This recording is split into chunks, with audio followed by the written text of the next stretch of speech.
All right, finally multi-streaming. I had to take care of some software issues. All right, finally multi-streaming. I had to take care of some software issues. Hold on. All right, finally multi-streaming. I had to take care of some software issues. All right, shut the fuck up. Okay, there we go. We don't need to hear me twice. Once is enough. So, hello everyone, and welcome back to the Shitbag Roundup and the Relief Valve podcast. I've got a glass of Buffalo Trace, because this is for special occasions where we're winning. And I'm sure you, as myself, are very happy about the amount of winning that's happening, and the left-wing shitbags really aren't happy at all about it. They're all up in arms. They're all upset. For anyone that has TikTok, apparently, and I'm not even going to get into it because it's such a stupid, immature thing. But that's why I'm not bringing up any videos or stories about it, because it's literally just retarded. But the left has been trying to put together their own movement. They're going to attack guys. They're coming. And so they don't get kicked off X. I guess you can find this on X. You can find it all over TikTok as well. And they're calling it cute little winter boots, or cute winter boots. This is their little keyword catchphrase to let you know that you're part of the cool crew and you get it. That's what you're talking about.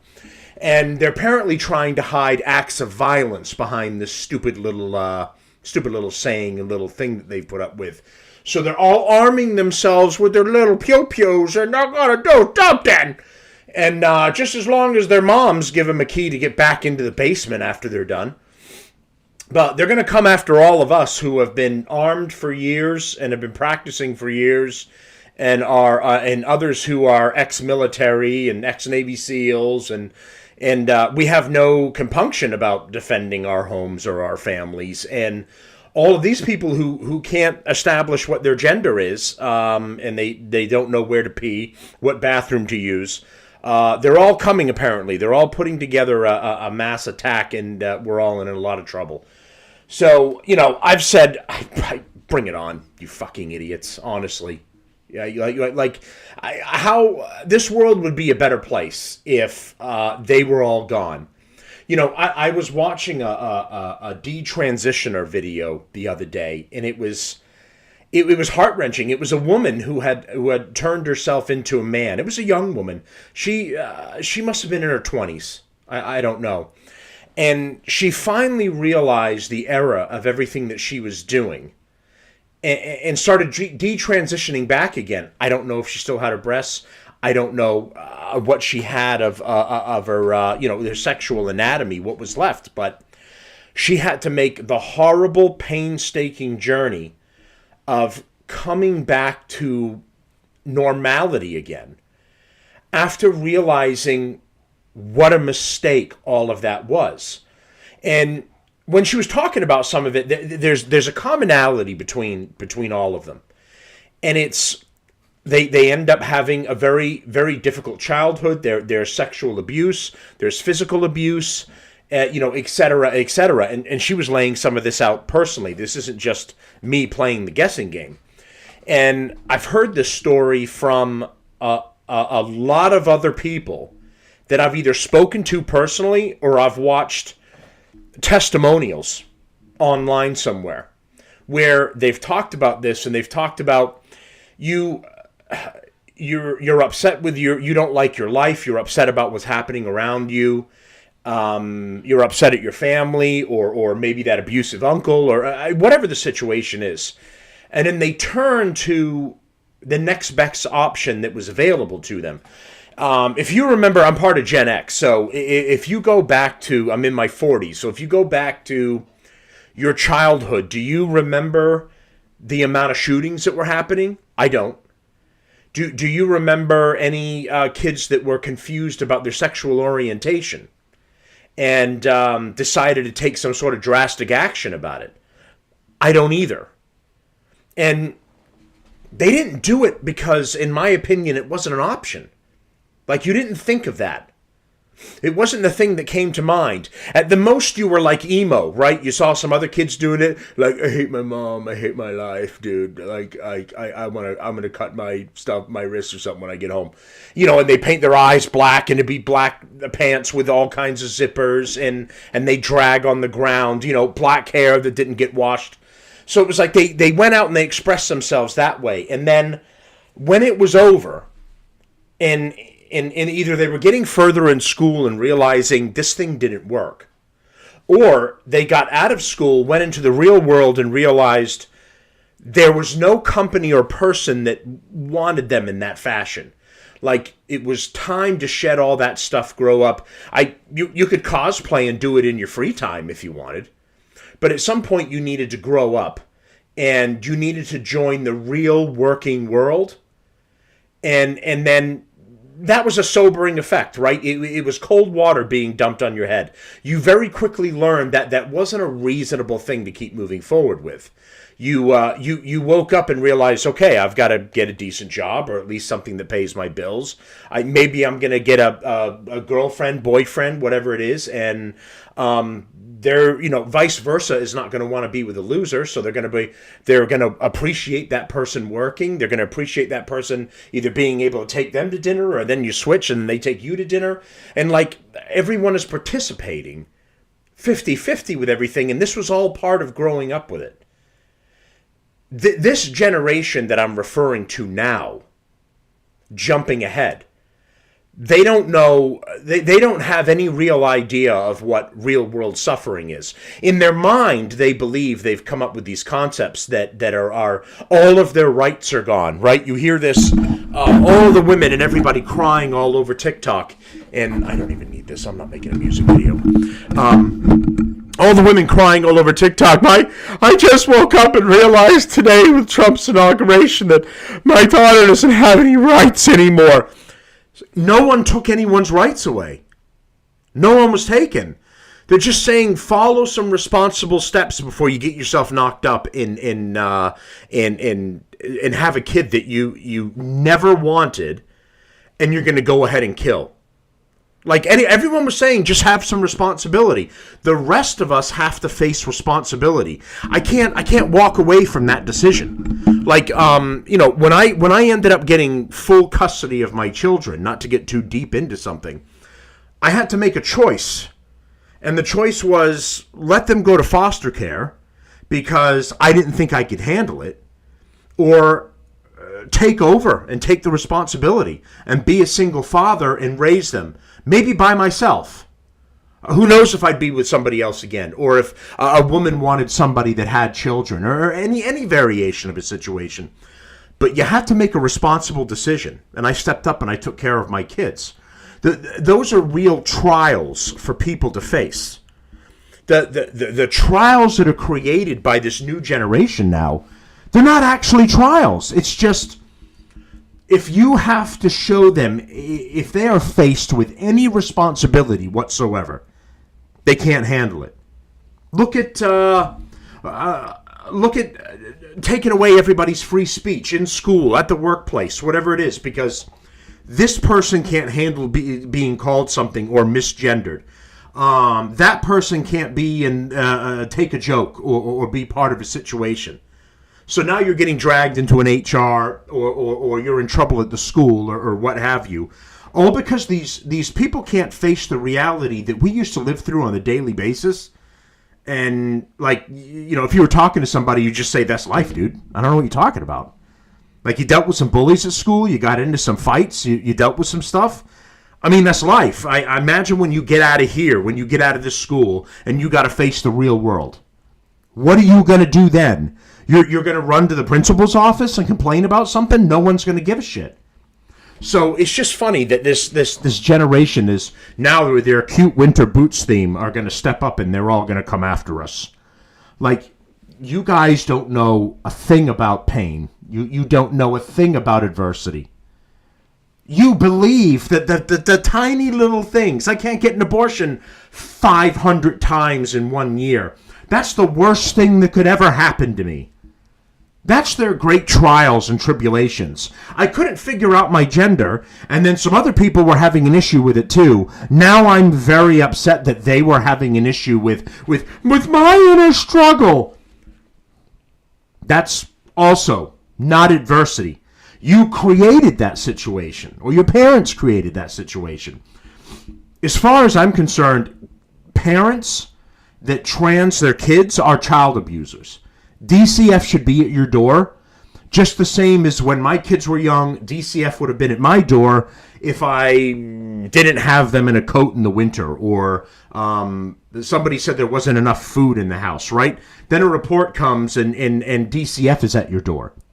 But for parents cutting off genitalia and transing their kids because they themselves are leftists and they're trying to out-lefty their other friends and the people within their inner circle. So they use their children as a prop tool, as a bargaining chip.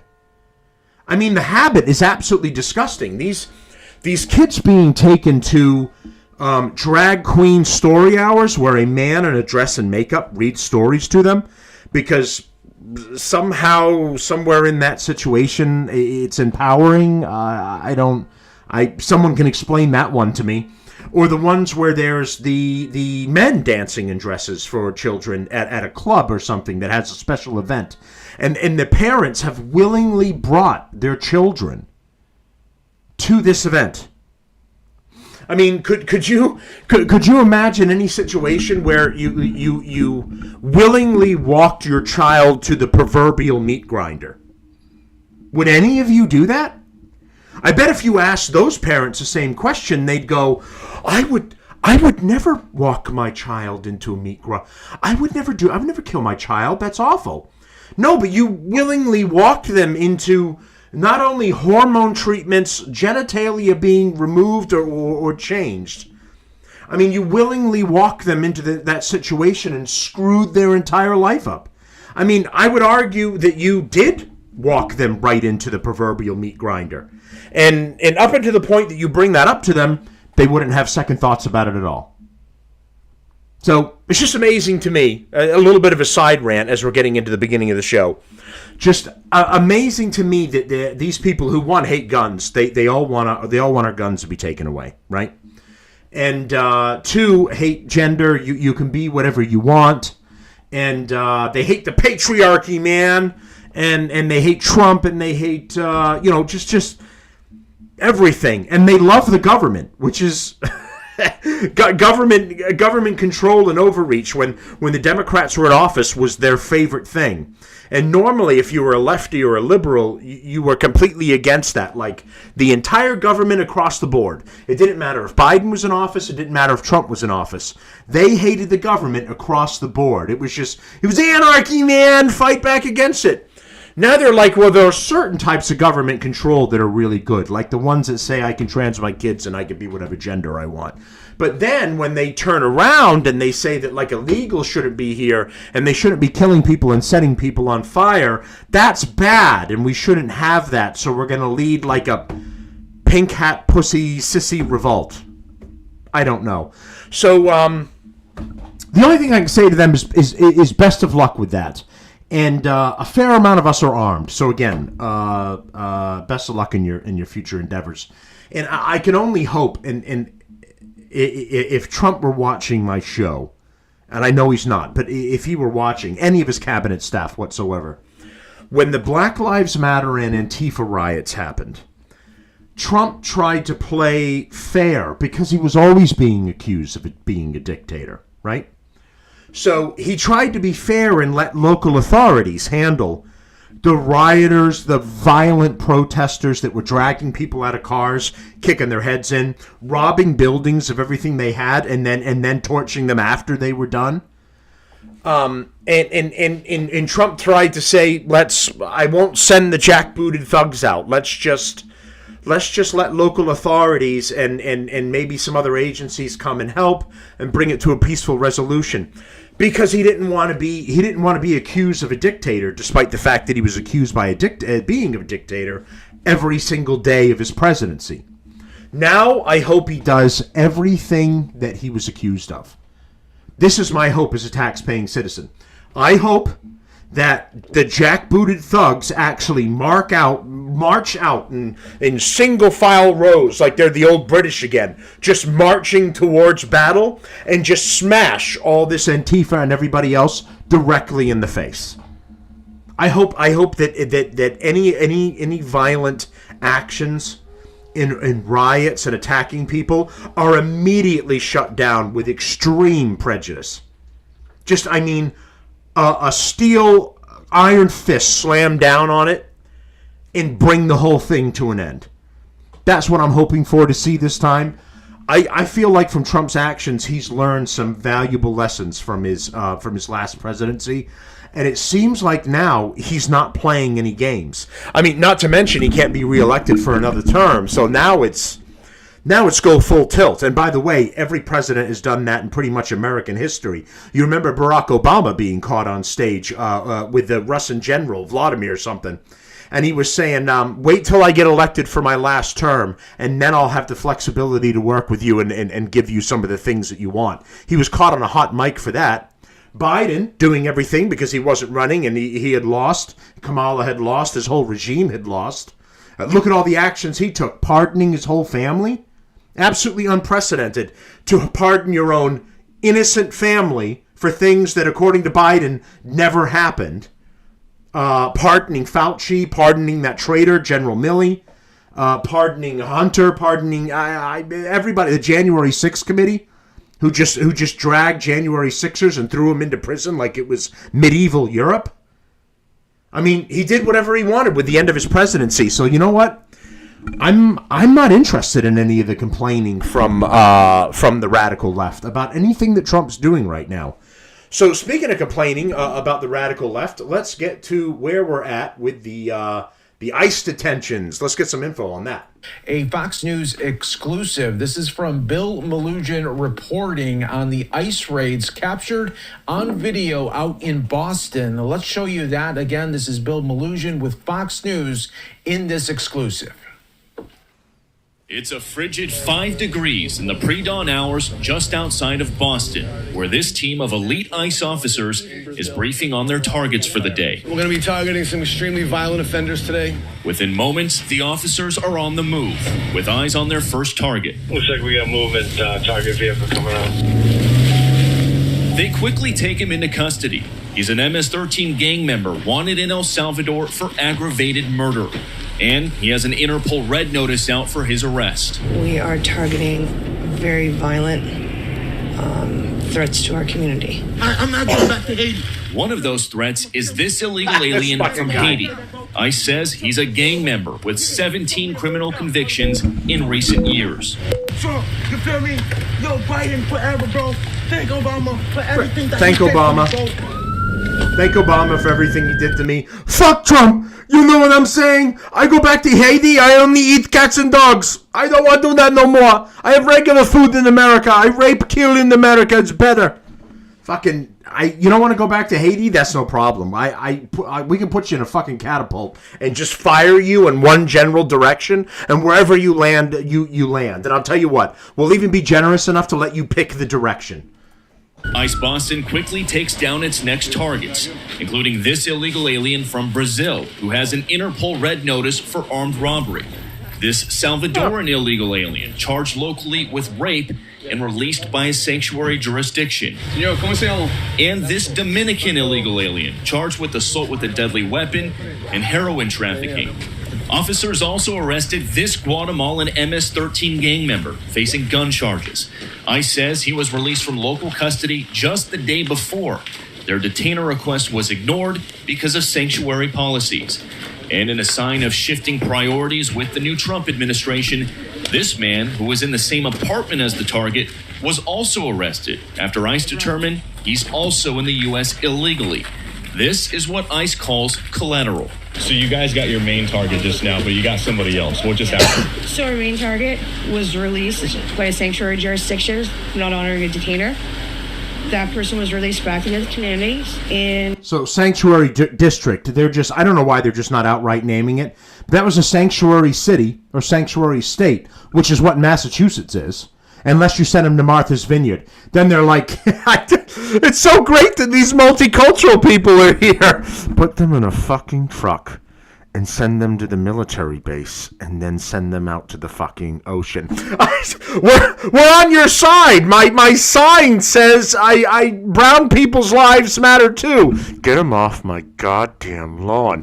That was, you remember when DeSantis sent them to Florida? Was it Martha's Vineyard or somewhere else? They went there and the residents just went nuts. All of the left-wing fucking morons that are all about, oh yeah, you should definitely do this. We should definitely be a sanctuary state, because they very conveniently don't have any facilities there to help people. So places to house them and stuff like a city would have, homeless shelters and everything, because the rich and the well-to-do are there, and their yacht club and their boats and their ocean view homes are there. So, we're so sorry. We support you, but I feel so sorry that we can't help you. So all of these military guys that we called are going to throw you in a truck. They're going to take you to the nearest military base, and then they're going to like airdrop you into Philadelphia or something. I'm so sorry that Martha's Vineyard doesn't have everything that you need. They're such fucking hypocrites. It's no problem. They'll signal their woke leftist virtue from the safety of their safe gated communities where these people could never possibly get into, and then absolutely freak when they're dropped off on their doorsteps and go, I have a mansion with 30 rooms and 15 bathrooms. I do not have the room for all these illegals. Like, no, of course not. The Obamas had a home down there too, and right on the waterfront. And it was like, Obama, I heard Obama loves shit like this. Why don't you set up some tents and an encampment, and you put those people right on your lawn, and you could really just show everybody that you put your money where your mouth is. But I noticed throughout that entire thing, the Obama's gate stayed completely closed, other when when his cook mysteriously disappeared in a kayaking accident. And when we went to go find him, he's with somebody else who was previously removed from the United States. So he's going to go today too. And that is exactly what Border Czar Tom Homan has warned would happen.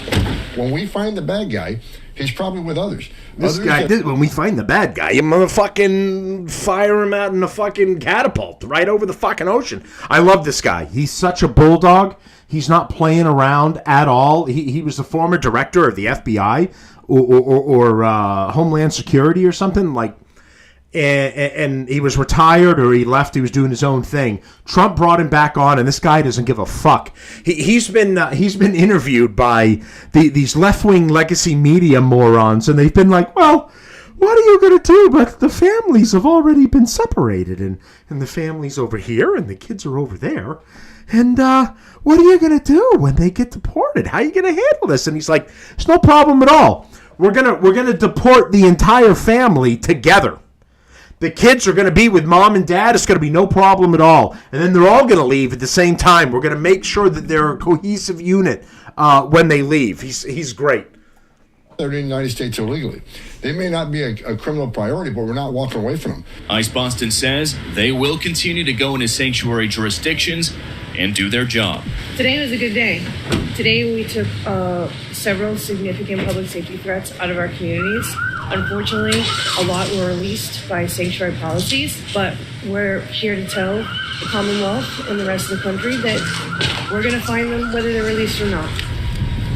Again, Fox News' Bill Melugin with that report there and that ride-along with elite agents with ICE out in Boston. And I do want to show you just some reaction from this reporting. Vice President J.D. Vance saying an illegal alien with 17 criminal convictions really hates President Trump for sending him back to Haiti. He's grateful to Biden for letting him come here. I'm glad we're deporting him. Do you agree, or would you like him as your neighbor there? So Vice President J.D. Vance getting in on the report as well.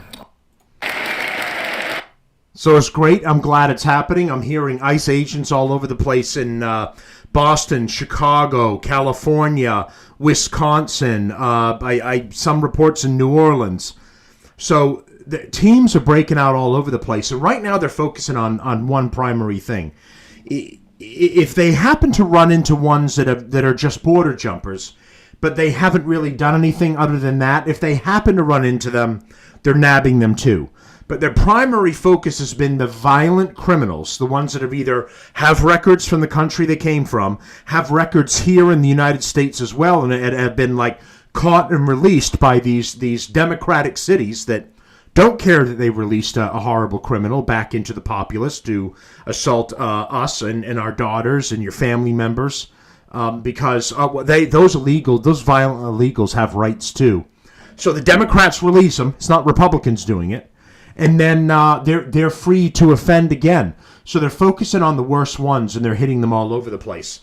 One of the greatest things that I've been seeing, I don't know if I put up my first on my X account at the Relief Valve podcast. So this is from the U.S. Immigration and Customs Enforcement Agency. So to report, and I want to put this out to everybody that watches this show so that you're aware of the number and contact information, and you can make authorities aware of what you might have in your area or violent criminals in your area as well. So to report suspicious activity, it's 1-866-DHS-2-ICE. Or to report a crime, 1-877-4-HSI-TIP. And then it's dhs.gov/HSI//tip line if you're going online and you're doing it. And I've put that on my X page if you want to follow the Relief Valve podcast on X as well. I have all the ICE information there. People that have been dealing with illegals for years now, since Biden and Kamala's open border policy has been going on, have said, one guy was talking about, I think it was on TikTok, he was talking about, I live in a building that's just full of illegal immigrants. There's constant, never-ending noise. There's fights. He said he got robbed by somebody, not necessarily them, by somebody else, or attacked out in the front of his building. And not one of the illegals did anything whatsoever to lend a helping hand, come out and see if he was all right, or come to his defense. Nothing. They were all just staying in their own groups and doing their own thing. And he said, I reported the whole goddamn building. I let them all know how many are in this building. And I don't blame that guy whatsoever. I remember living in a building when I was young. It was before I was married.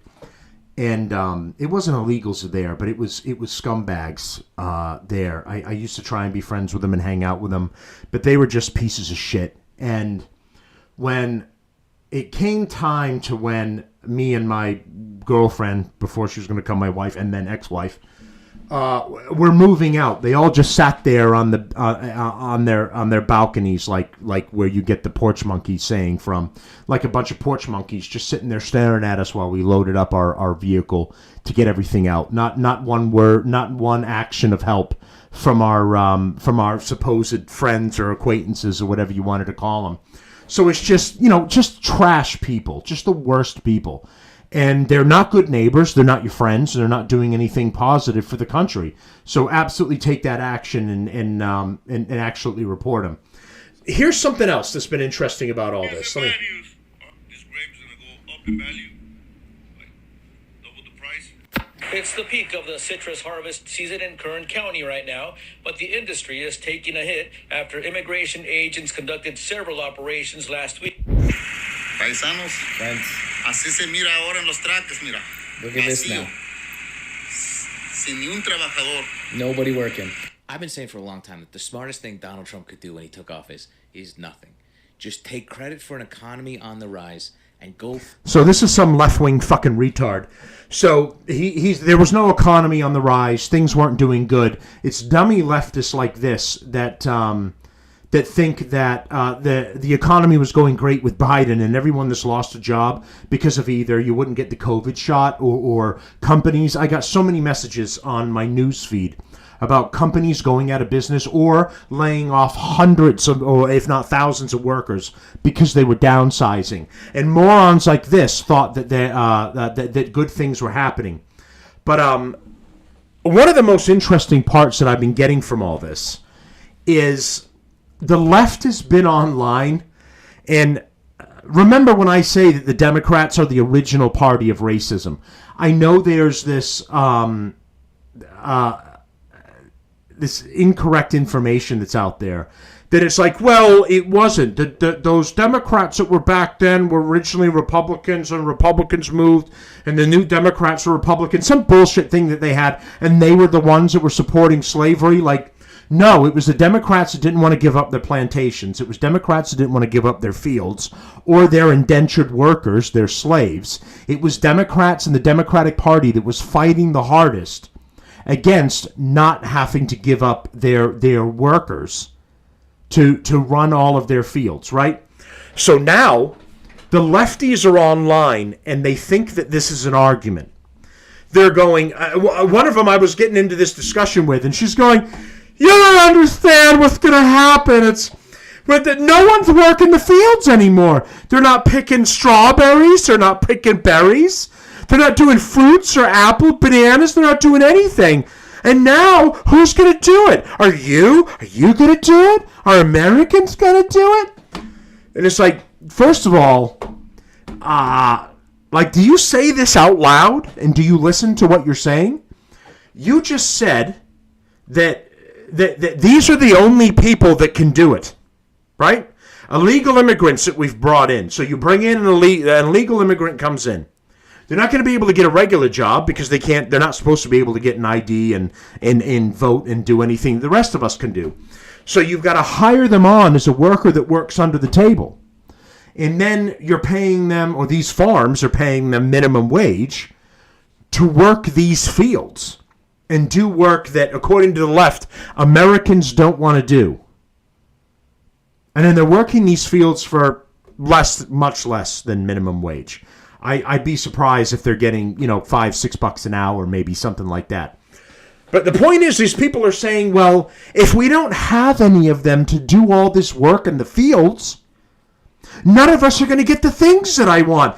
If you get rid of all the illegals and they can't pick anything, I can't have a fruit and yogurt parfait anymore. And I'm realizing, you know what?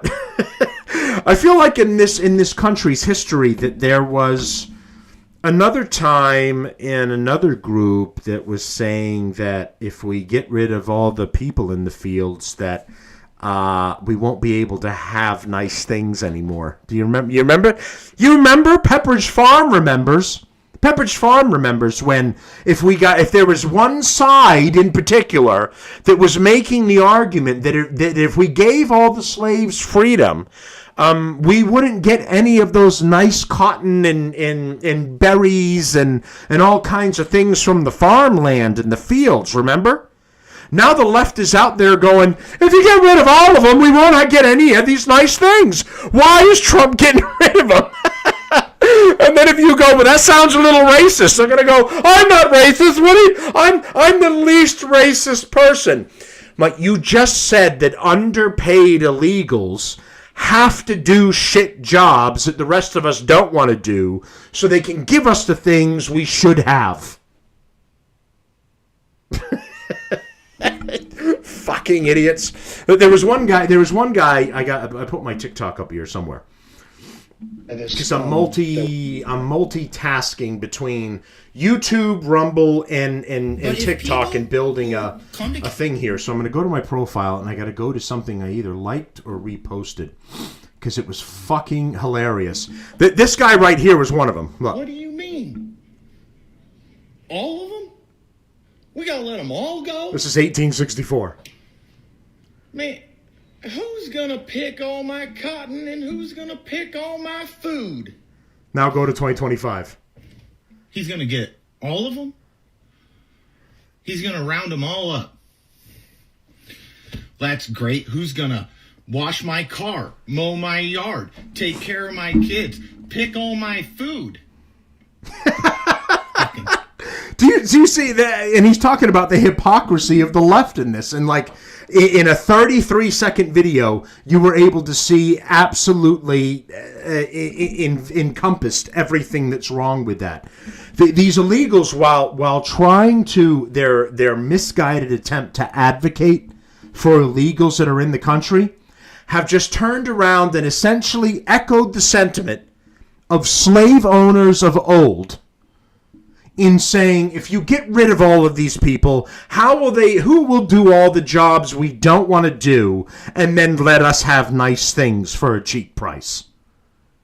The hypocrisy is just, it's absolutely mind-blowing. So, I've liked some of the videos on here. When hello? ICE comes to their door. Sir, with ICE doing a routine check. Well, I'm an American citizen. Well, we have questions that'll determine that answer. Okay. How many points are scored in a football game? 6. We want to make America great again. Who's the best female artist? Taylor Swift. All right, last question. Can you say Walmart? Say Walmart. He's like, oh, fuck. Sir, can you say... Yes, I know. Walmart. And then they kick the door in. So some people have been having fun with it. I'm assuming they're legal citizens, and they're just having a little bit of fun with it. So it's been hilarious to see it. Here we got deported migrants arriving back in Mexico, and they're warning others at the border, you can't get in, turn around. I don't recommend to cross because there's a lot of migra.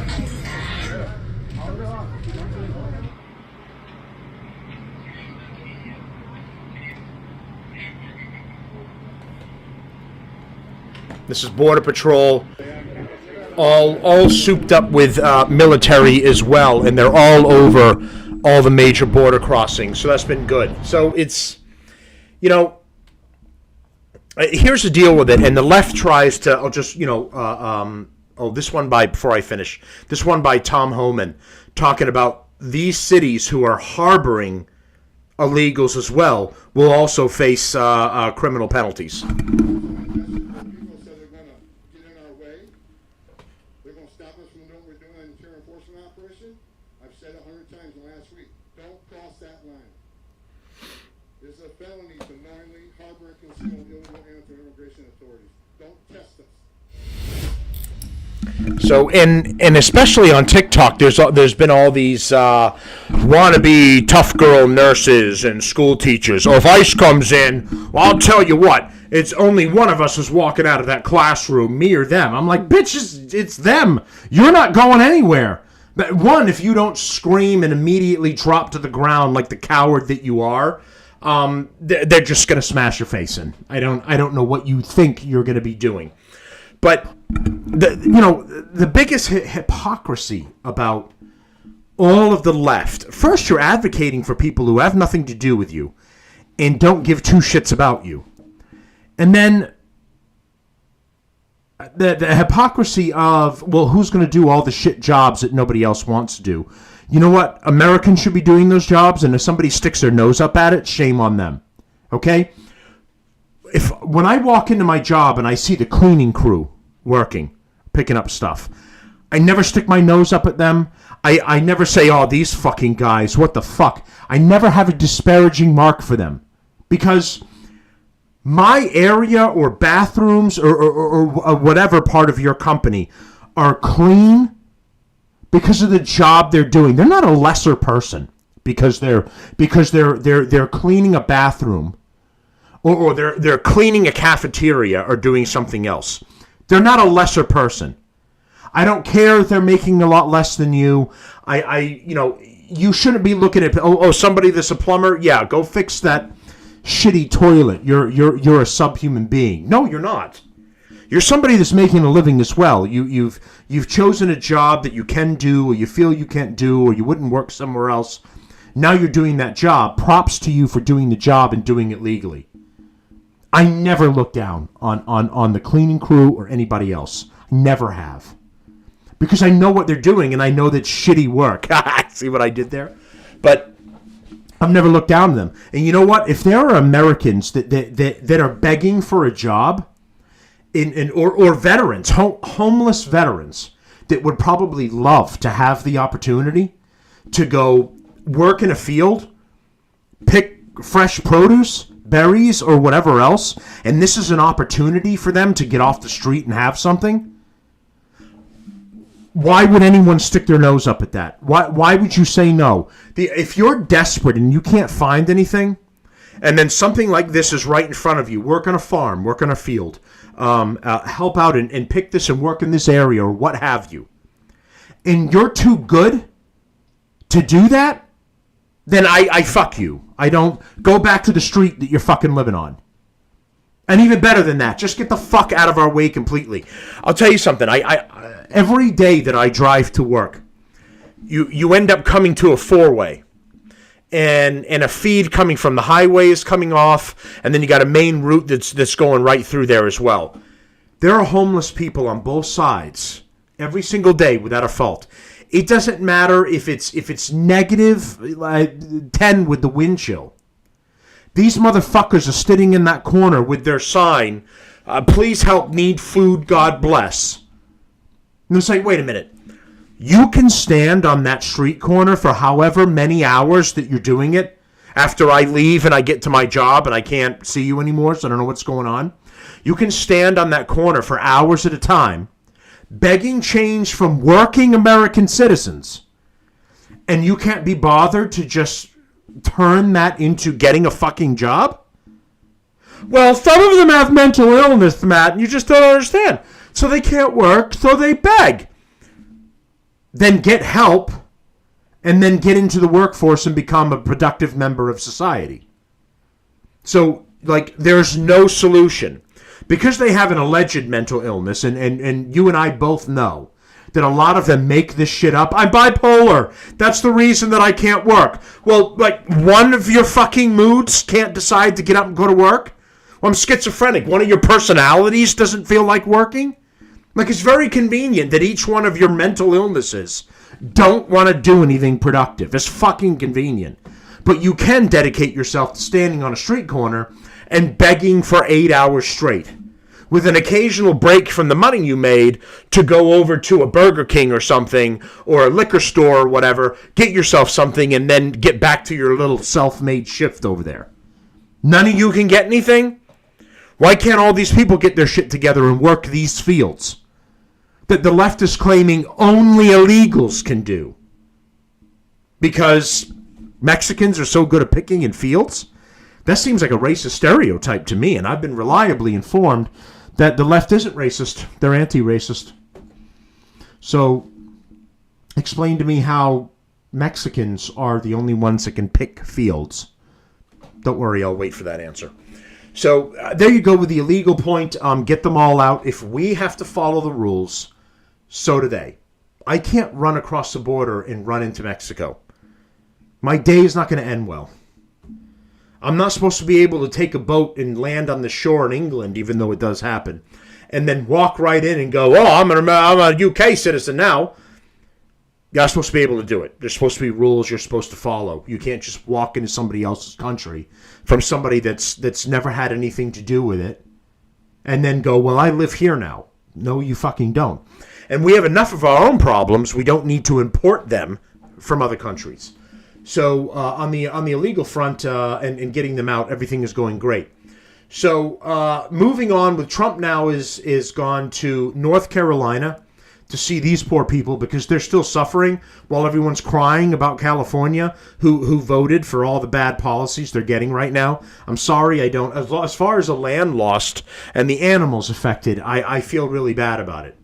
Aside from that, all these shitbag leftist Hollywooders and leftist rich elites that lost their homes, you voted for the morons that put in the bad policies that made it so that there wasn't enough water to go around. And I did a video on this right before the inauguration where I showed the gay police officer. I couldn't tell if it was a man or a woman. I was informed by the video that it was a woman. Yeah, it was a lesbian woman, but it looked like a really fat guy.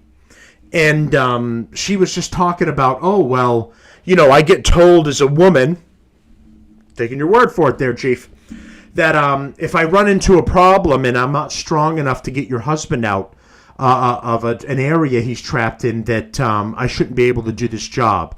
And then she says, in the most outrageous part, that maybe your husband never should have gotten himself in that particular area or situation to begin with, and so that I have to try and carry him out.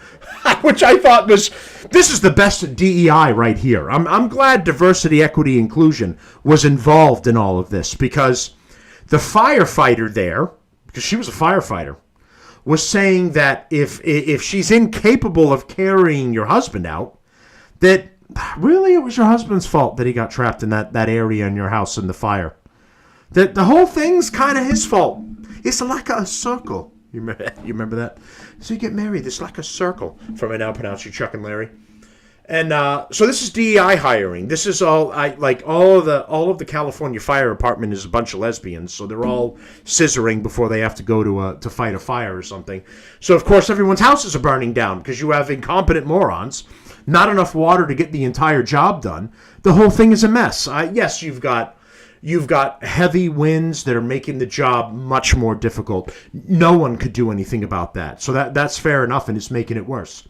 But when you have Karen Bass, the mayor of L.A., pulling funding from the fire department before this happened, when you've got lesbian DEI hires that are not only running the fire department in L.A., but are also firefighters themselves, you have, chances are, incompetent people in that, you know, can anyone tell me that they were the best pick for the job, that they were the most competent, most qualified person? If you could, I would say no problem. It doesn't matter that they're lesbian, no problem. But I'm willing to personally bet they were hired because they were lesbian, because they were LGBTQ plus minus divided by sign. That was the reason they got brought on. Now you have a person that is not properly qualified to work in your area and hope that they can help you and your family if the worst thing happens. So not good policies, but rightfully so. Biden went to North Carolina first, and he has, and why don't we have the full story here? So he's been talking about FEMA sucks, and it does. You know, I didn't know a lot about FEMA when I heard about it. I knew that they were seemingly a government group that came in and they offered aid to people that are in the United States that have gone through a very tragic situation, fires, an earthquake, what have you. Now I come to, as I slowly learn things about it, I come to find out it's like FEMA's like this third-party offshoot government agency.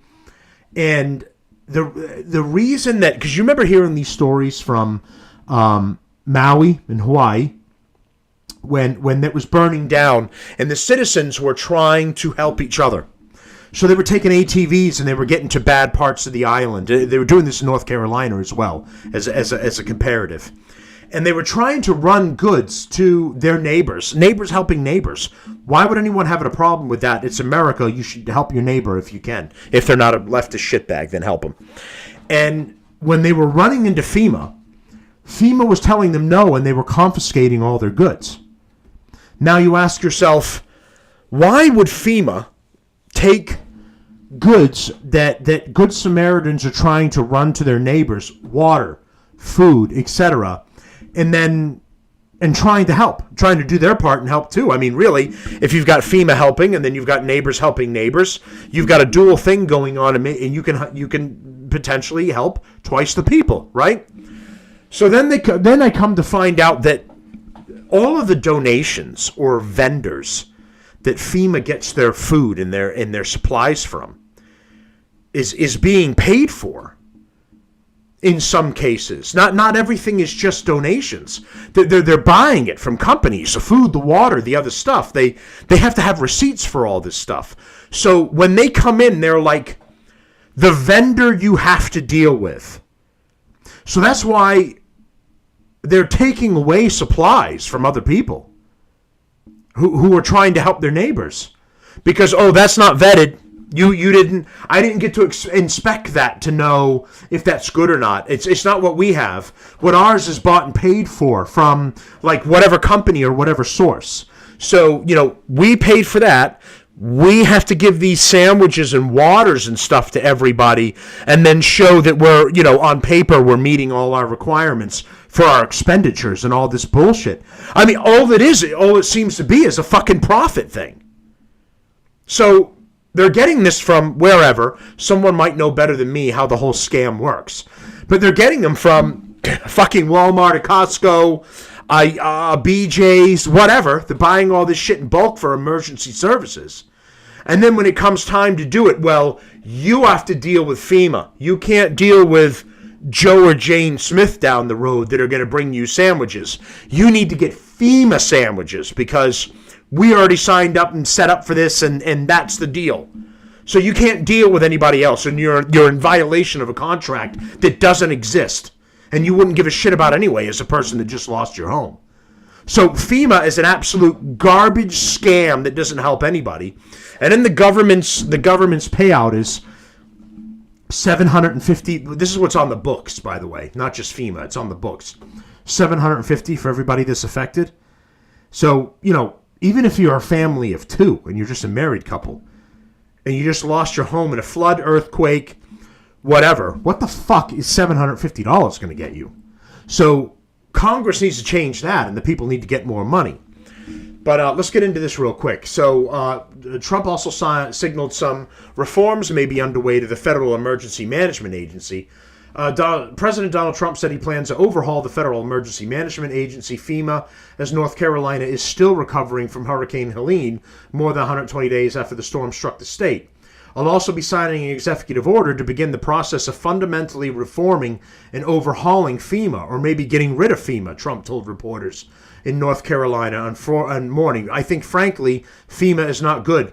Do any of you remember a story that came out from a whistleblower within FEMA that said a supervisor in the area of like North Carolina and Georgia, where they had control in that area, was saying that if you find homes that were devastated and they had Trump signs in the yard, don't help them. Do you remember hearing that story? That was real. It wasn't bullshit. It was, if you saw them of the other political party, or you knew that they were Trump supporters or conservative Republicans or whatever, focus on the other homes, ignore theirs. Can you imagine that? You're a taxpayer. FEMA's come in to help, and they should be helping unbiasedly. It should not matter who you are. I don't care if you're a Biden supporter or a Trump supporter. You lost your home or your family was affected, you should be getting help. And the upper echelons of FEMA were telling people, depending on what their political affiliation was, don't help them. So anyone still want to tell me that FEMA is a useful government agency? Because it seems like it's an absolute piece of shit. Trump also promised his administration would step in and assist North Carolina to fix the damage quickly, vowing to do a good job for the state. And I've seen several reports from people saying that Trump is getting them into temporary units, prefabs, things like that. All of these families that have been homeless, they're getting into temporary places. Finally, throughout the entire corrupt Biden regime, they left the people in North Carolina to rot. Remember, people couldn't even fly drones and in some cases helicopters in some areas because the government was telling them, you're not authorized to be here. Turn around and leave. And they go, we're evacuating people from areas that cannot get out of here. They were like, we don't give a shit. We don't have you on the list. Fuck off. There were videos of that. People that privately own helicopters and were going in, they were sending them away. And then they came up with some bullshit. Some woman from the town council was like, well, if we don't know who they are and we don't have them on the list, it's a miscommunication. We don't know what's going on. You don't need to know what's going on. Let neighbors help neighbors. Fuck FEMA and fuck the town council. It continues. We're going to fix it. We're going to fix it as fast as you can, Trump said. It's a massive amount of damage. FEMA has let us down, let the country down. And I don't know if that's Biden's fault or whose fault it is, but we're going to take over. We're going to do a good job. Trump also said he would like to see the states assume more responsibility when disaster strikes, arguing those familiar with the states are better equipped to provide disaster response and relief. So right now, I think it's they declare a national an emergency for them. Then they get federal aid. FEMA comes in to help as well, and then and then to a degree what they have is used to help, whereas maybe the government should just get them emergency funds and they can bring in their regular fire EMS and staff and volunteers and mobilize everything they can and just have towns and cities help cities and everyone works together. And you don't have the craziness of the federal government asking whose helicopter that is, or why are you on an ATV trying to bring water to your neighbors, or FEMA going, you have to get our sandwich in water. So yeah, that could be a better deal. Just keep it contained and give them the outside help they need financially, and then let them get their area taken care of. Trump also proposed to work with 3 of the lawmakers whose areas were affected by Hurricane Helene, claiming that FEMA was not on the ball in assisting North Carolina, and they weren't, in the aftermath of the hurricane. So we're going to do something on FEMA that I think most people agree with. Trump said, I'd like to see the states take care of disasters, let the state take care of the tornadoes and the hurricanes and all the other things that happen, and I think you're going to find it a lot less expensive. You'll do it for less than half, and you're going to get a lot quicker response. So far, the U.S. Army Corps of Engineers claim that only half the debris recovery from Hurricane Helene is complete. And that was months ago, right? Additionally, thousands of families in North Carolina remain in hotels that FEMA is footing the bill for under its Transitional Housing Assistance Program. While these families were approaching a late January deadline that would have removed them from the hotels, so FEMA was going to be like, it ends there. I don't know what to tell you. There's a fucking bridge over there. FEMA announced this week it was going to extend its deadline, because Trump put his foot in your ass, to May 26. In total, more than 3,000 families are eligible for the program extension. It's been a horrible thing the way it's been allowed to fester, and we're going to get it fixed up. Trump told reporters at the White House on Friday, prior to departing for North Carolina, it should have been done months ago from the hurricane that took place almost 4 months ago. North Carolina has been treated very badly, so we're stopping there. Trump said Wednesday in an exclusive interview with Fox News' Sean Hannity, the Democrats don't care about North Carolina. That's 100% true. Do you hear any Democrats right now bitching about North Carolina? Because I just saw recently, this is a post, somebody was making fun of this. This was Hakeem Jeffries bitching about Hakeem Jeffries, the House Minority Whip, because the Republicans have a majority, slim majority. So Hakeem Jeffries put up a tweet and said, I haven't seen the price of gas or groceries change. What was going on about all of Trump's promises? Trump's been in office for 4 days. It takes time to make these changes and for them to reflect the rest of the economy and for consumers to see it on the shelves. You don't snap your fingers and make this happen. So somebody put this meme and said the people that created the crisis are complaining that Trump hasn't fixed it in his first week. And that's look, this is the Hakeem Jeffries. Wait, the price of eggs and the cost of living was supposed to go down, not up. And he's saying there's increases going on right now. Trump has barely been in office 1 week. And they're already making ridiculous demands of what he's... The guy is already waving that magic wand Obama used to talk about and making things happen. He said, I'm going to close up the border. I'm going to start getting rid of all the illegals. Now you have a time process going on here. It's going to take time for ICE to hunt all of these people down and get them out. And of course, as the word's getting around, they're going to go to ground. They're going to hide. They're going to do whatever they can, which will make ICE's job more difficult. That's why the community has to step in and go, I'm seeing him here. I see him at this business. I'm seeing him. I'm staying at a hotel. There's a whole bunch in a hotel. Like, the community that cares about the country has to step in and work together with that too and help them out. Their job's only going to get harder. And you can't just change the price of everything right now until he can work for fixes with the economy and to dig us out of the hole we've already been in. But the people, again, right here, the people that have created these messes are the ones going, well, I haven't seen any changes. What's taking so long?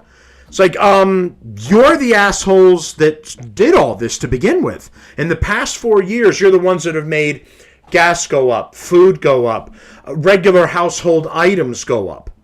Everything. But now they're demanding, where's Trump's promises? He's got a lot of fires, literally and figuratively, to put out from the corrupt Democratic Party. Gunther Eagleman, who I follow on here, I think he follows me too, I don't know. But he says, Trump's been in office less than a week. He's inherited a mess like we've never seen. This is Biden's mess. We're cleaning it up. Sorry to break your little mind there, buddy, but stuff takes time. Keep on making yourself look dumb. It's funny. Said this is an extremely intellectually insulting post from a person who is not serious about leadership or governance. He's lucky that a lot of the people who vote for him are not smart enough to be insulted by this. Insurrection Barbie. And that's, somebody else calls him Timu Obama. Are you too stupid to know Biden caused inflation? And there's also a little thing called the bird flu causing egg prices to increase. That's 100% correct as well. They're killing thousands of chickens and ducks. I just got a report that one place that sold ducks, either to have them as kind of, pets or fowl at home, and then because duck eggs have even more nutrients in them than the chicken eggs, more protein and stuff. So people will eat duck eggs as opposed to chicken eggs, or slaughtering for themselves if they take them as meat birds. But a factory just had to kill thousands of them because a couple of birds tested positive for bird flu. Same thing for chickens. They had to kill all of the chickens in some factories, thousands of them. So now the prices of the eggs are all going up. That has nothing to do with the president in any way, shape, or form. I've had this conversation before because other lefties love to pull this. They go, oh, really? Well, the president doesn't control the price of gas. No, he doesn't, but his policies affect gas. When you say, fuck you, every oil-producing country that's out there, because we're going electric, we're all going to own an EV, we're all going to own a Tesla, we don't want your stinking oil anymore, because we're all going green new scam over here in America, then the other OPEC and the other companies go, okay, I guess we'll produce less, because you're the country that buys it the most, so maybe we'll tamper down production. Maybe we'll sell it to these countries, or maybe because looks like you're trying to put us out of business, we'll go ahead and raise the price of every barrel because you got your green new bullshit going on in America. So you don't need our oil anymore, right? Fuck us and our oil. So because of that policy, oil goes up. When Biden goes over to Saudi Arabia and fist bumps the crown prince with his stupid little face diaper on because it was during COVID and insults the guy, that's like one of the head oil producers of OPEC, of the nations that produce oil. One of the major ones is Saudi Arabia. And you go over there and you insult the guy on a fucking visit. And then you talk about the reporter that he had killed and how you hate it and he's a scumbag. Then you go over there and you pretend to be his friend. Those policies affect gas prices back here at home for Americans. So when these lefty morons say the president has nothing to do with gas prices, wrong. When you say Americans are going to keep buying gas-powered cars and we need that fuel, we're going to drill some of our own and we're also going to buy from you, they say no problem. Glad to have a great customer like America back again. Here's some more reasonable prices so you'll keep buying our shit. So the president does affect that. What the president doesn't make is fucking bird flu. So you can't blame this on Trump or anybody else for that matter. The birds got sick and they're killing them in the thousands. That's the reason those things in the grocery are high. But you got a moron like Hakeem Jeffries, and he talks like Mike Tyson. I am not Mike Tyson wearing the skin of Hakeem Jeffries. I'm actually Hakeem Jeffries, and I am upset that any of you would think otherwise. You fucking moron. Okay. So we've got him dealing with North Carolina. Now we'll go over to... because I had some of this other stuff regarding some of the JFK files are being released, and I just wanted to talk about it a little bit. So let's go over some of the fires going on here. So we got, and I've done a story about this already. We had the original fire in the Palisades. This was supposed to be originally started by remnants that were left over from a New Year's Eve celebration, fireworks. The fire department had already responded to it. A couple of days later, scorch marks ended up reigniting, and the neighbors called it in. The fire department was slow to respond. They sent a helicopter to go check the validity of what the neighbor was saying, and by that time the Palisades fires were out of control. That was the first one. You had the Kenneth ones. There were some arsonists involved in that one. One that had a citizen's arrest in the neighborhood was an illegal immigrant walking around with a blowtorch, and he was setting things on fire. The residents of the community actually ran out there, fought the guy, and tied him up with zip ties until the police showed up. Now you've got all the other ones that the wind is pushing into the Hollywood Hills and other places that are just, it's turning California into a nightmare scene. Now, again, I listed out some of the things that happened with California as far as how they got in each other's way. So it was pulling money from the fire department's budget in LA with Karen Bass. Karen Bass was in Africa, for whatever fucking reason, in Ghana when these fires first started. She's a Democrat moron, but instead of being in LA doing her fucking job that the taxpayers pay her for, she was in Ghana doing a fucking tribal dance, or I don't know why the fuck she was there.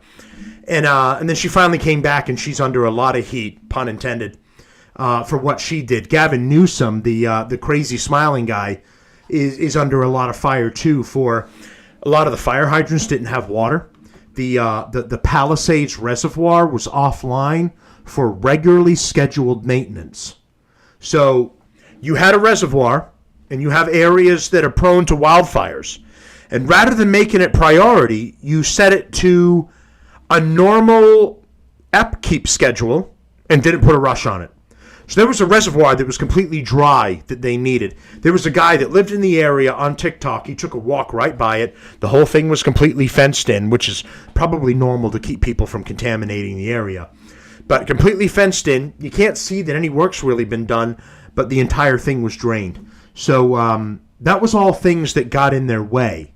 Democratic policies, because there's proof showing that they moved all of that money to do LGBTQ plus minus divided by sign, drag shows, and all other stuff. I've posted it up on my TikTok and on previous shows, some of the wastes of their money. So is that 100% the deal? No. The winds are an act of God. You couldn't control them. They're hurricane force winds. They're pushing the fires all over the place. Embers from one side of the highway to the other side of the highway to set that part of the area on fire, whereas it should have stopped at the road if it was a clear day with no issues.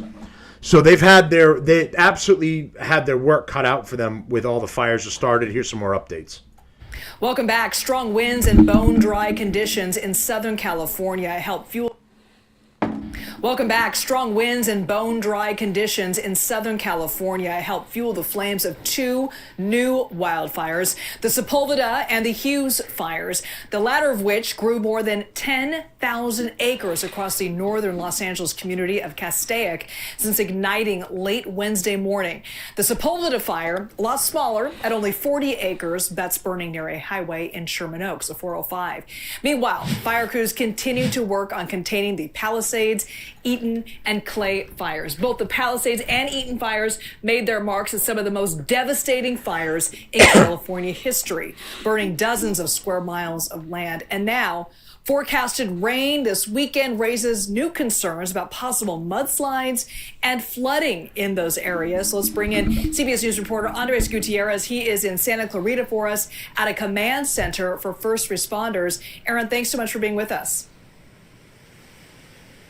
Yeah, so Liz, when the fire here, the Hughes fire broke out, flames were shooting up to 75 feet in the air. There was smoke billowing that could be seen for miles. As we're now nearing 24 hours since that fire ignited, that is no longer the case. The firefighters have gotten a good handle of this. They have the upper hand. When it did break out, this fire exploded. It went from a small brush fire of 50 acres to over 5,000 acres being burned in the first 2 hours. Let's talk about the conditions that drove that. It's the Santa Ana winds that we've been experiencing. The gusts were 25 miles per hour when it broke out. Relatively not as bad as it was when the Palisades and Eaton fires broke out, when wind gusts were up to 80 miles per hour. So that was beneficial for firefighters. The other thing was the fact that there were already so many resources deployed at the Eaton and Palisade fires that they were able to divert some of those resources to the Hughes fire. And there are about 4,000 firefighters right now that are trying to contain this this fire that stands at 14% contained here in the Castaic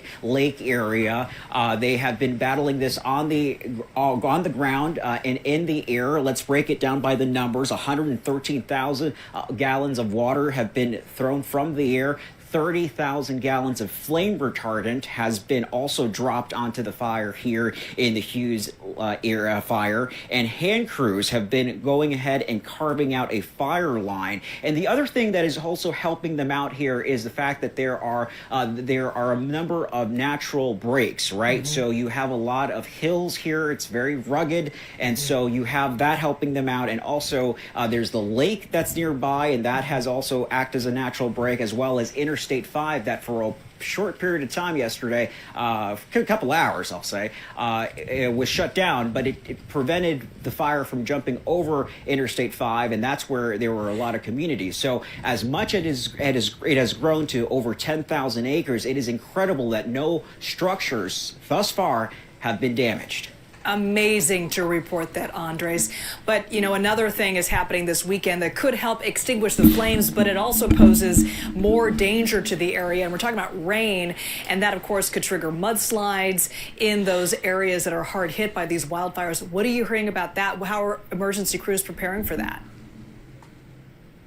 Well, Liz, they really need the rain here. There hasn't been a single drop in 8 months. The latest drought report just came out. It is at a level 3 out of 4.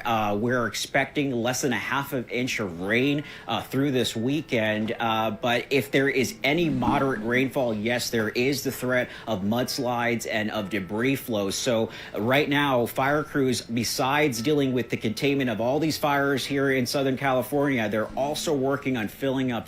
So quick interruption here. We got the finals with the playoffs, teams heading to the Super Bowl. Now you've got the Philadelphia Eagles and you've got the Kansas City Chiefs. They ended up beating the Bills 32-29, excuse me. And now it's the showdown next weekend for the Super Bowl is Eagles and KFC. That was a Freudian slip. With KFC going there, and seems like they have the refs in their pocket every year. So I'd like to give a preemptive congratulations to the Kansas City Chiefs for their upcoming win this weekend after them and their fellow teammates, the umpires, the refs in the game end up giving them the win. Congratulations, Kansas City. Sandbags to try and prevent to give those out to residents so they can protect their properties.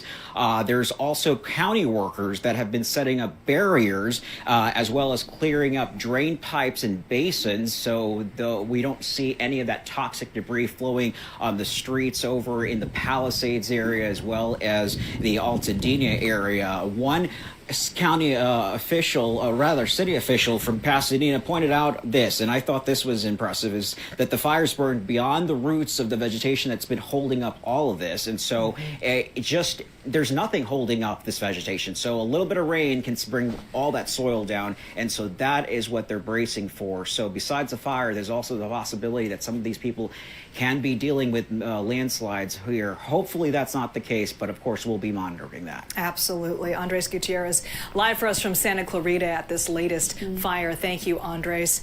And he said it perfectly. You know, the area needs the rain so desperately. Okay, shut the fuck up, you chattering cunts. I wasn't sure about saying it, but I'm just going to say it. Shut up, you chattering cunts.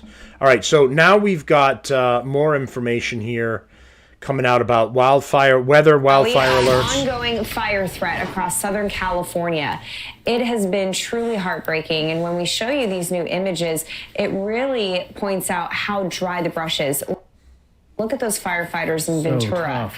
So, you know, these are all areas that were lush and green 6 months ago.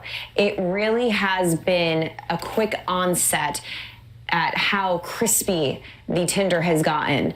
So we have 2 more fires that have broken out in Ventura and Riverside counties. Riverside a little bit farther down to the south, and 2 additional ones near San Diego. That's giving us a total of 9 active fires that we are monitoring across Southern California. So the number has grown. We've gone from 4 to 9 in just the last couple days. So here's the map of the Los Angeles area. Then we'll slide down into the south because, again, this has extended down towards San Diego. But just in the LA area, this is the active map. We have 7 active fires across the Los Angeles area. Palisades Fire and the Eaton Fire, those are the 2 big ones from the explosive onset of this. We're sitting at 75 and 95% containment on those fires respectively. So we've done a lot of hard work. Craig, the problem is we keep having fires pop up, and they're popping up in very populated areas. Let's slide down into California to discuss that. I mean, right between Encinitas and San Diego, we had another fire pop up, the Gilman Fire. It's a smaller one, but you're talking about a critical area. Yeah, no kidding. Right at the base of the mountains, right? And this is so dry out here. And you see these are tough areas to get to, Britta, especially because they're so remote in some cases. So you really got to be careful. And there's only with so those. many options getting in and out. Of course, yeah. So a lot of air attack's important. When the winds are too strong, that doesn't happen. Thankfully, the winds aren't going to be quite as strong today, but still a concern, maybe up to 50 miles per hour. Relative humidity goes up just a little bit, but you notice we still have some low relative humidity today due to the offshore winds. But that's not helping out at all. We need a solid onshore push. We need that wind to go the opposite direction. Yeah, and right now, currently, we have our relative humidity very low. Yeah, we need the 10 to turtleneck 15% I'm wearing. overnight Makes me look like a hours. douchebag to Couple go currently right that way out the 26 window miles per because wind gusts in I look Grande. like So, some weirdo as loser. Craig said, the winds are not going to be as big of a deal today, but the relative Look humidity at this fucking will. douchebag. I mean, right now, Look at San this guy. Diego is the top spot at 34%. this fucking That's very low for San Diego. conceited fucking considering that cunt in jets his out suit. into the Pacific. Right now, we have 30 to 35 mile per hour wind gusts. There's the forecast. The wind's not bad, but the relative humidity low.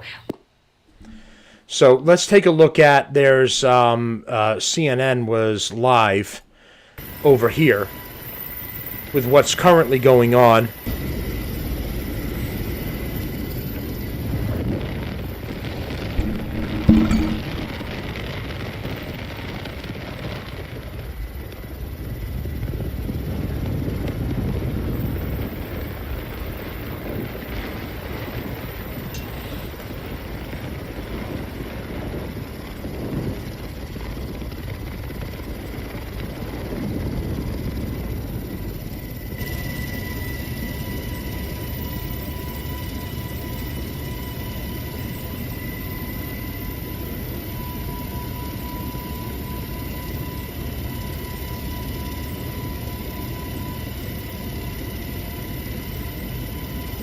So you're getting there. CNN is live right now with shots from California, multiple shots of the LA wildfires. You see them getting real near that overpass.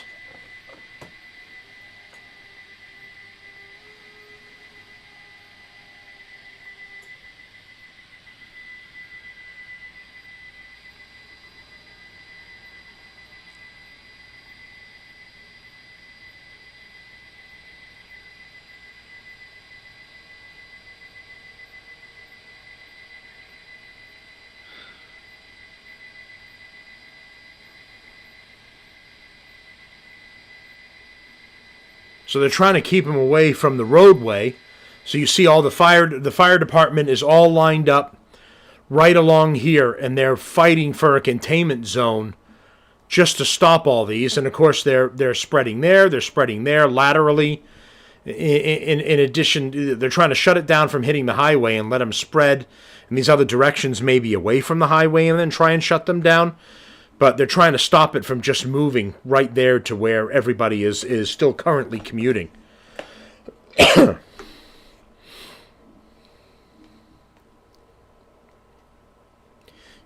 see aerial how close it's getting to the road, relative to the road. They're in a helicopter sometimes. I'm frustrated and I'm scared. Paradise in Northern California and Maui are 2 towns that got completely lost to fire, and now we've lost Pacific Palisades and Altadena. When is something going to change? You've seen what these downtowns look like.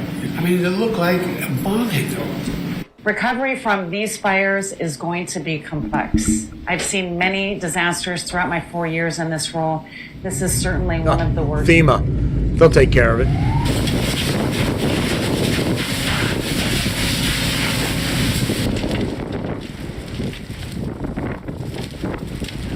This looks like the apocalypse. It just doesn't feel like the normal things that happen in your life. My son was calling me, my other kids were calling, Dad, get out of there, get out of there. I continued to fight until we couldn't fight no more.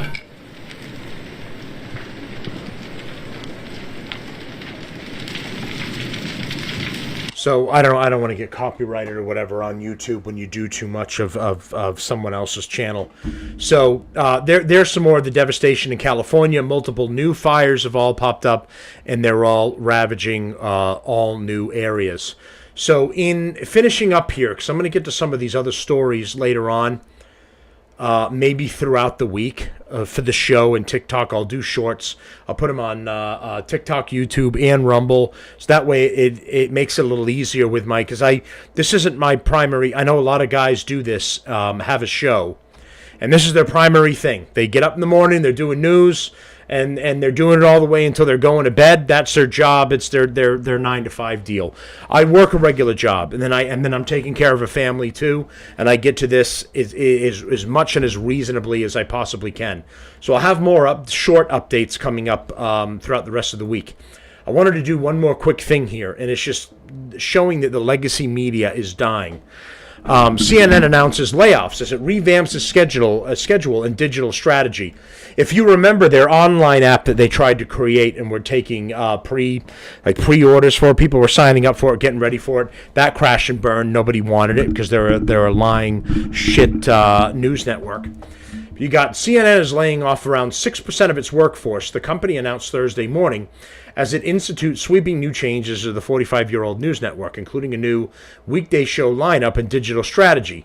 CNN CEO Mark Thompson announced that CNN will soon unveil a new streaming service. They're going to try again, a redesigned digital footprint, and a new subscriber service, as well as a new show lineup. CNN parent company Warner Brothers Discovery is investing $70 million into CNN's digital plans, Thompson said. The layoffs mean about 200 jobs will be lost, although Thompson said in a note to staff there'll be many new job openings in other avenues, I guess. So that the company doesn't expect overall headcount to fall much by the end of the year. The changes were announced today as part of an ongoing response by this great news organization. Yeah, it's real great. To profound and irreversibly shift in the ways audiences in America around the world consume news. You can stop lying to everybody would be like a great start. I think your ratings would immediately go up if you stop bullshitting people. Our objective is a simple one, to shift CNN's gravity towards the platforms and products where the audience themselves are shifting, and by doing that, to secure CNN's future as one of the world's greatest news organizations. America and the world need high-quality, fair-minded, trustworthy sources of news more than ever. This difficult and sometimes painful process of change is the only way to make sure we can still provide it. So blah, blah, blah. The cuts have been long expected. We suck at our job. So just, it's corporate talk for they're going to lay off a whole bunch of people, but things are going to get better. CNN is going to get better. But it's nice to see the legacy media falling apart. MSNBC has been doing the same thing. They're about to be split up maybe between different companies. They're going to shit as well. CNN is slowly going to shit. So these liars are getting, it's finally time for them to get their medicine.